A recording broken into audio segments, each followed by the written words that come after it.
उगती कली तोड़ ले माली, इसमें दोष चमन का क्या है। श्रद्धा नहीं जिससे भजनों पर, इसमें दोष भजन का क्या है। श्रद्धा से दर्शन करने वाला, श्रद्धा से दर्शन करने वाला मंदिर के फल को ले लेगा, और वरना मंदिर में क्या है पड़ा जो मंदिर हमको दे देगा। ये अठाइयों का पर्व चल रहा, अष्टांगा कहते हैं। 8 दिन तक जागने का पर्व, अहिर्निश जागने का पर्व। क्योंकि हम पूजा में पढ़ते भी हैं, सर्व पर्व में बड़ो 28 पर्व गए, नंदीसर सुर जाए ले बस दरब गए, हमें सकति सोनाइया कर थापना, पूजो जिन ग्रह प्रतिमा है हित आपना। सर्व पर्व में बड़ो 28 पर्व है। क्योंकि कुछ पर्व, कोई त्योहार पर्व, कुछ पर्व ऐसे होते हैं जो किसी निमित्तों से होते हैं, कुछ घटनाओं से होते हैं, कुछ उत्साह के होते हैं, किसी के मरण पर होते हैं, कुछ जन्म पर होते हैं, लेकिन ये आत्म जागरण के पर्व हैं। ये अपने आप को 28 का पर्व है जो अष्टांग का पर्व कहते हैं। ये स्वयं को सिद्ध बनाने का पर्व है, स्वयं की परम उपलब्धि पाने का पर्व है। ये देवतागण आत्मविशुद्धि के लिए भगवान की आराधना और उपासना करते हैं, अहिर्निश और उत्साह से करते हैं। आपने पढ़ा होगा नंदीश्वर पूजन में कि भगवान ये द्रव्य हमने क्यों लिया, अपने आत्महित के लिए। देवांगनाएं कैसी पूजा करती हैं, वहाँ धूप की बात आती है जब, तो कहते हैं कि 10 दिस नारी नृत्य कर रही हैं, ऐसी पूजाएं। आज आप पूजा कैसी करते हैं। कोई एक कथानक है, उस कथानक को लेके कहते हैं नंदीश्वर, जब आप वहाँ भी देखिए जिस प्रकार से निसंकित अंग की बात आती है कि निसंकित अंग में एक अंजन चोर प्रसिद्ध हुआ कि उसने शंका नहीं की। इसी प्रकार से एक कथा है, रानी सोमा के पति ने मुनियों के द्वारा सुना कि नंदीश्वर द्वीप ऐसा है। हालांकि जा नहीं सकते हम मानसोत्तर पर्वत के आगे, 8वां द्वीप है और वहाँ इतनी सुंदर रचना है, बस भाव उठी। नंदीश्वर द्वीप की रचना की बात सुनी तो अंदर में भाव होंगे, मैं भी जाऊंगा। मनुष्य नहीं जा सकता है। और विद्याधर्ता अपना विमान लेकर चला, टकराया और समाप्त हो गया। क्योंकि कहते हैं किसी की मौत भी अमर हो जाती है। आज तक देखिए हजारों लोग मरते हैं, लेकिन किस राजा की कहानी आती है, लेकिन उनकी कथा आती है कि जब पर्वत से टकरा गए, रथ चूर चूर हो गया, मृत्यु को प्राप्त हो गए, लेकिन भावना उन नंदीश्वर के दीपों की, जिनालय की भावना प्रबल थी दर्शन करने के लिए। इसलिए वहीं पहुंच जाते हैं और वेश बदल कर पुराने वेश में पत्नी से कहते हैं कि मैं नंदीश्वर दीप होकर आया हूँ। वो कहते हैं कि आप नहीं जा सकते हैं। वो कहते हैं सारा विवरण बताते हैं। रानी विज्ञानी रहती है, कहती है यदि आप गए हैं तो फिर मेरे पति नहीं हो सकते हैं, क्योंकि वहाँ मनुष्य इस देश से नहीं जा सकता है। आप ध्यान रखना, उसकी इतनी अकाट श्रद्धा और भक्ति और लगन थी, उसे दर्शन हो गए। उसे तो नंदीश्वर द्वीप के दर्शन हो गए। वो तो नंदीश्वर द्वीप पहुंच गया। हमारी भावनाएं पवित्र हो तो हम सिद्ध शिला तक पहुंच सकते हैं। सर्व पर्व में बड़ो 28 पर्व है, क्योंकि हर पाठ, हर पूजाएं किसी किसी चीज से हैं, लेकिन ये नंदीश्वर द्वीप के वो जिनालय हैं जहाँ पहुँचते ही सम्यक दर्शन की प्राप्ति हो जाती है, जहाँ पहुँचते ही पाप कालमा नष्ट हो जाती है, जहाँ की मूर्तियाँ लगती हैं कि मानो हंस रही हैं, बोल रही हैं। कितनी मनोज्ञ प्रतिमाएं हैं, और प्रतिमा को देखकर प्रतिभावान का ख्याल आता है कि हम भी ऐसे ही हो सकते हैं। भावनाएं होना चाहिए। आज जिनकी भावनाएं थोड़ी सी कलुषित रही होंगे, वो पंचम काल में पैदा हो गए, और अब पंचम काल में लोग ऐसे जी रहे हैं बिल्कुल जानवरों की तरह। ना कपड़े हैं, ना खाना है, ना प्रेम भाव है। तो समझिए कि ये छठे काल में जाने की तैयारी कर रहे हैं। क्योंकि जिनकी भावनाएं पवित्र हैं वो स्वर्ग का निर्माण करते हैं, और जिनकी भावनाएं अपवित्र हैं, जिनकी भावनाओं में कलुषितता है, वो नरक का निर्माण करते हैं। हमें नरक का निर्माण नहीं करना है, हमें स्वर्ग का निर्माण करना है। और स्वर्ग भी, स्वर्ग हमारा पड़ाव नहीं है, स्वर्ग हमारा लक्ष्य नहीं है। बड़ी सुंदर बात कही इस उपदेश में कि जब तक मोक्ष की प्राप्ति नहीं होती है तब तक हम छायादार वृक्ष में, ये संसार की तपन से हटने के लिए छायादार वृक्ष में बैठकर इंतजार करें उस समय का। लेकिन हम नरकों जैसे पतन के मार्ग पर नहीं जाएंगे। आपने दे 10 भव तक जिसने बैर किया पीड़ाएं देखकर मन माने, फिर हार मानकर झुक गया चरणों में वह अभिमानी। हम पूजन में पढ़ते हैं कि भगवान कमठ ने अहंकार में आकर 10 भव तक आपकी अवहेलना की, 10 भव तक आपको त्रास दिया। उसका परिणाम क्या निकला? 10 भव की त्रासदी का परिणाम निकला कि जितनी बार ये स्वर्ग गए, जितनी बार ये मुनि बने, उतनी बार उसने कभी अजगर बनकर, कभी सिंह बनकर, कभी शिकारी बनकर उपसर्ग किए। और इसको उपसर्ग करने वाले को नरक का मार्ग खुल गया, पतन का मार्ग खुल गया, महादुखों के सागर में डूबा। और ये जितनी बार इन्होंने समता का परिचय दिया, आत्म ध्यान में लगन लगाई, उतनी बार इन्हें स्वर्गों की प्राप्ति हुई। यहाँ जगत पूज्य मुनिराजों के पद मिले। इसलिए हम पढ़ लेते हैं, यह बैर महादुखदाई है, यह बैर न बैर मिटाता है, यह बैर निरंतर प्राणी को व्याकुल करके भटकाता है। हम फिर भी बैर किए जा रहे हैं। इस समय भगवान की आराधना उपासना के लिए मिला है। वैसे भी हमारी जिंदगी में समय निकलता ही कितना सा है। यदि हम 100 वर्ष भी जीते हैं, वैसे तो 100 वर्ष बहुत कम लोग जीते हैं, क्योंकि हम जीते समय भी आज के लोग मर मर कर जी रहे हैं। हर घर में कलेश है, हर परिवारों में द्वंद्व है। और परिवारों तो जाने दो, देश समाज राष्ट्र कहीं भी सुरक्षित नहीं है, कहीं भी शांति नहीं है।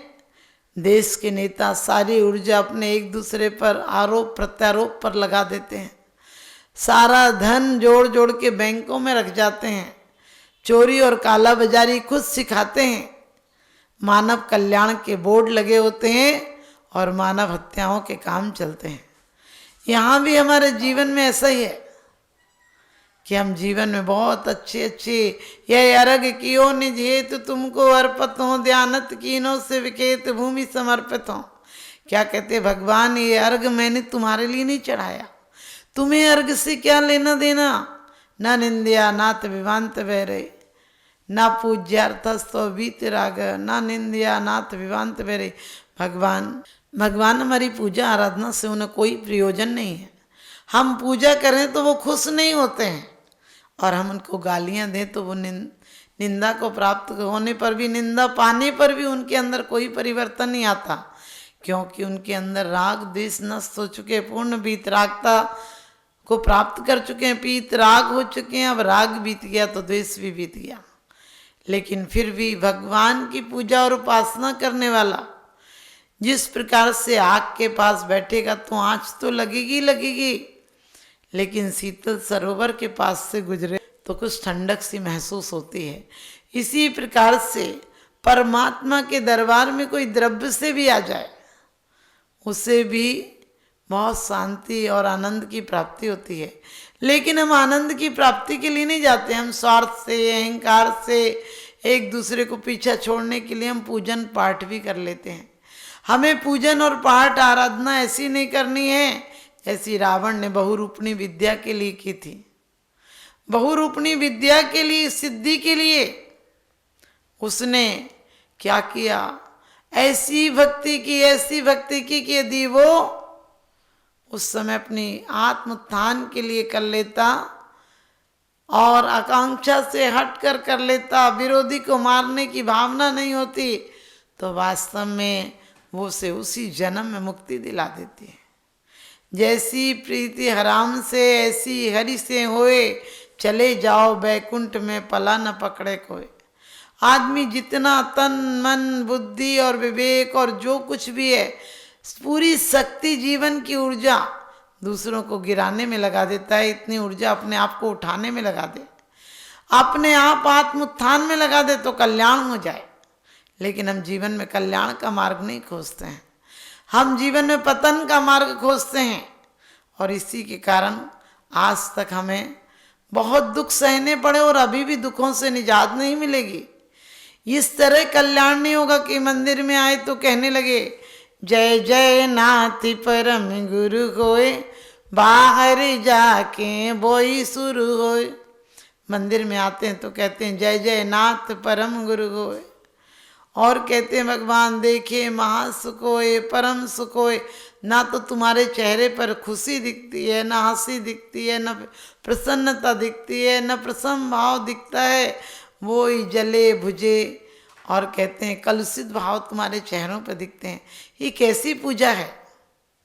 पूजा सूजा सी लगे, बैरी से मंदिर लगे। ये वास्तव में ऐसी हाल हो गई, पूजा भी लोग कहते हैं निपटाना। 2 घंटे फालतू चर्चा कर लेंगे, लेकिन भगवान की पूजा ऐसे करेंगे कि ना तो तुम्हें समझ में आती है, ना किसी को समझ में आती है।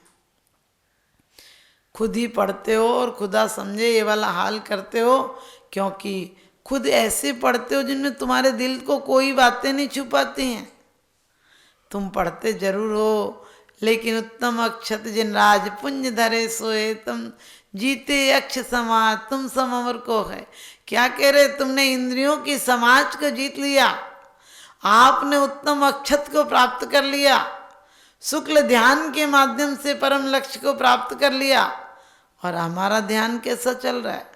आर्त ध्यान चल रहा है। प्रतिदिन थोड़ी बहुत देर को मंदिर में धर्म ध्यान कर लेते हैं। 70, 80, 100 साल की उम्र में यदि आप हिसाब लगाएंगे तो 50 साल भी तुम्हारे धर्म ध्यान में नहीं जाते। यदि तुम 24 घंटे का हिसाब लगाओ तो 2 घंटे भी मंदिर में नहीं रहते हो। जो मंदिर में भी रहते हो वो भी मार्केट में ही रहते हो। तुम्हारा दिल तो मार्केट में घूमता है, किसको देना, किससे लेना, कौन क्या लाएगा, कितना माल लोड कराना है, किसका पेमेंट आना है, कौन से बैंक में डालना है, कौन से सीए से बात करना है, कौन सी ऑडिट पूरी कराना है, ये सब में दिमाग रहता है। बस भगवान से तो इसलिए कह जाते हो कि तुम इतना इतना काम निपटा देना। आप भगवान से क्या कह देते हो कभी कभी, आपको पता है? एक ही गाँव पति जो होवे, सो ही दुखिया दुखी खोवे। तुम 3 भुवन के स्वामी, दुख मेटो अंतर्यामी। क्या कह रहे हो भगवान से कि तुम 3 भुवन के स्वामी, भगवान तुम 3 लोक के स्वामी हो, मेरे दुख क्यों नहीं मेटोगे? और भगवान को धमकी देते जैसे बन गए, तुम इतना सा काम नहीं कर सकते हो। ऐसे ही कहते हैं कि भगवान मेरे अब गुण न चितारो, प्रभु अपनो बिरधि निहारो। कि भगवान मेरी तरफ मत देखो, मुझे कुछ भी करने दो, मुझे रोका टोकी मत करो, लेकिन तुम्हारा काम है तारने का, तुम तारो। लेकिन तुमने ताले लगा दिए, उसकी चाबी तुम्हारे पास है, तुम घुसने दोगे परमात्मा को तब ना। परमात्मा की एक बात भी हम अंदर नहीं जाने देते हैं। किवाड़, दरवाजे, खिड़कियां, संद बिल्कुल बंद करके रखे हैं। परमात्मा की एक बात भी कान के नीचे नहीं जाती है, हृदय तक नहीं जाती है। आप बोलते हो यह काम विनाशक दे, भगवान तुमने काम को नष्ट किया है और ये पुष्प काम को बढ़ाते हैं। अब मैं किसके पास चढ़ाऊं? तुम्हारे जैसों के पास चढ़ाऊंगी, क्योंकि तुमने नष्ट किया है इनको। लेकिन हम सब ऊपर ऊपर से वही कामनाएं हमारी चल रही हैं, वासनाएं चल रही हैं, व्रत ले रहे हैं, नियम ले रहे हैं। अरे व्रत नियम लेने की क्या जरूरत पड़ जाएगी? तुम्हें एक बार समझ में आ जाए जहर जहर है, फिर खाओगे क्या? मर जाओगे लेकिन जहर नहीं खाओगे। इरियापत भक्ति में बड़ी अच्छी बात कही है कि कोई भूखा मर सकता है लेकिन जहर नहीं खा सकता है। भूख से मरना मंजूर कर सकता है लेकिन जहर नहीं खा सकता। इसी प्रकार से हम विषय वासनाओं का जहर कैसे खा लेंगे? हम विषय वासनाओं की गंदी नाली में कैसे चले जाएंगे? हमने तो गंगा जल देखा है, हमने परमात्मा को गंगा में पवित्र गंगा जल की तरह वाणी को खिरते हुए देखा है, सुना है, अनुभव किया है। कौन जाएगा? ये नष्टान का के पर में कार्तिक फागुन साढ़े की अंत 8 दिन माई नंदीश्वर सुर जाते हैं। क्या कह रहे भगवान, हम पूजे ही ठाएं कि भगवान वो तो नंदीश्वर दीप जाते हैं, लेकिन हमें भी ऐसा सुयोग मिलेगा, हम यहाँ से अगले जन्म में नंदीश्वर दीप में पूजन करेंगे। आप विदेशों की तो बहुत भावना बना लेते हो, चीन जाएंगे, रसिया जाएंगे, मलेशिया जाएंगे, अमेरिका जाएंगे, ना जाने कौन कौन सी देशों की टिकट करा लेते हो, लेकिन उस देश की टिकट कराई जहाँ एक बार पहुँच जाओ तो शाश्वत सुख धाम में विराजमान हो जाओगे। इंद्रियों की अपेक्षा नहीं रहेगी, परोक्ष सुख नहीं रहेगा, प्रत्यक्ष ज्ञान मिल जाएगा, प्रत्यक्ष आनंद मिल जाएगा, हमेशा के लिए शाश्वत आनंद मिल जाएगा। अभी तो एक एक इंद्रियों की बीमारियों को दूर करते रहो, पट्टियाँ बांधते रहो, अर्थी की तरह कंधे बदलते रहो, कभी ये कंधा कभी ये कंधा, दुख जाता है तो इस पे रख लेते हो, ये दुखता है तो इस पे रख लेते हो, लेकिन शांति नहीं है। ये अर्थी के कंधे हैं, अर्थी का बोझ तो तुम्हारे ऊपर है ही ना। इसी प्रकार से चाहे तुम नंदीश्वर की पूजा करो, चाहे 10 लक्षण की पूजा करो, चाहे पंचमेरु की पूजा करो। कहते हैं आप पंचमेरु की पूजा में भी क्या करते हैं, तीर्थंकरों के नवन जलते भय तीरथ सर्वदाता ते प्रदीक्षण देते सूर्य पंचमेरन की सदा। क्या कहते, तीर्थंकरों के नवन जल से उनका नवन भी हो गया। जो अंतिम लक्ष्य को प्राप्त करेंगे तो तीर्थंकरों के नवन जल से वो अचेतन जड़ मेरु भी तीर्थ को प्राप्त हो गए, तीर्थ कहलाने लगे और देवता उनकी परिक्रमा करने लगे। क्यों परिक्रमा करते हैं कि भगवान परिभ्रमण से दूर हो जाए, ये हमारा भव भव भ्रमण दूर हो जाए, घूमना बंद हो जाए, इसलिए भगवान की परिक्रमा करते हैं। लेकिन हम और आप क्या कर रहे हैं, तीर्थंकरों के उनके तो नवन के जल से, बालक का नवन भी होता है बाल रूप में तीर्थंकर का, तो भी उनके पूज्य हो जाते हैं। और अपने यहाँ तो बच्चा आ जाए तो 10 दिन व्रत नहीं चढ़ती है। सोचो हमारा आना भी अपशगुन है, जाना भी अपशगुन है। हम जाएं तो तीर्थंकरों की तरह जाएं, तीर्थंकरों सा तन विलीन गो कपूर सा, तीर्थेश की परंपरा हम भी क्या करें, हम भी चलाएंगे। और हम तीर्थंकरों की तरह परंपरा चलाएंगे, लेकिन हम स्वयं भी तीर्थंकर नहीं बन पाए तो कम से कम अरिहंत बनकर कर्म न साकर सिद्ध गति को पाएंगे। हमें ऐसी भावना होना चाहिए, यहाँ भावना जैसी होंगी वैसे रूप दिखाई देंगे। राम भक्त के लिए अयोध्या, कृष्णा को ये काशी देंगे। वास्तव में भावनाएं जैसी होती हैं, भावनाएं सुकृत होती हैं तो स्वर्ग का निर्माण हो जाता है, भावनाएं विकृत होती हैं तो नरक का निर्माण हो जाता है। हमारी भावनाओं के द्वारा संसार चलता है। भावनाएं यदि परिवार में नहीं हो एक दूसरे के प्रति तो कलह होता है। भाव यदि मार्केट में नहीं हो तो व्यापार ठप हो जाता है। इसलिए हमें चाहिए कि अपनी भावनाओं को पवित्र करें और नंदीश्वर के दिनों में सिर्फ 8 दिन नहीं, इन स्मृतियों को, इनके अर्घों को, इनको गुणों को हमारे अंदर धारण करना है। मात्र सिद्ध चक्र की लाइनें किसी ने लिख दी और तुमने पढ़ ली, ये सिद्ध चक्र पूजन नहीं है। सिद्धों के समूह में हमें जाना, ये लक्ष्य, ये ललक हो, उसके लिए पुरुषार्थ तो एक एक कदम बढ़ाएं। क्योंकि कहते हैं घुटनों के बल चलते चलते पैरों के बल चल जाते हैं। और कहते छोटे मोटे अक्षर पढ़कर एक दिन डिग्रियां तक पा जाते हैं, तो हम वो डिग्री पाएंगे, सिद्ध शिला तक जाएंगे, सिद्धों के समूह में जाएंगे। और इन अष्टांगा के पर्व पर जिस प्रकार से उसने मानसोत्तर पर्वत पर मौत हो गई, लेकिन वो नंदीश्वर के दर्शन करके आया, इसीलिए मौत, हमारी मौत आएगी लेकिन हम तीर्थंकर बना जाएगी।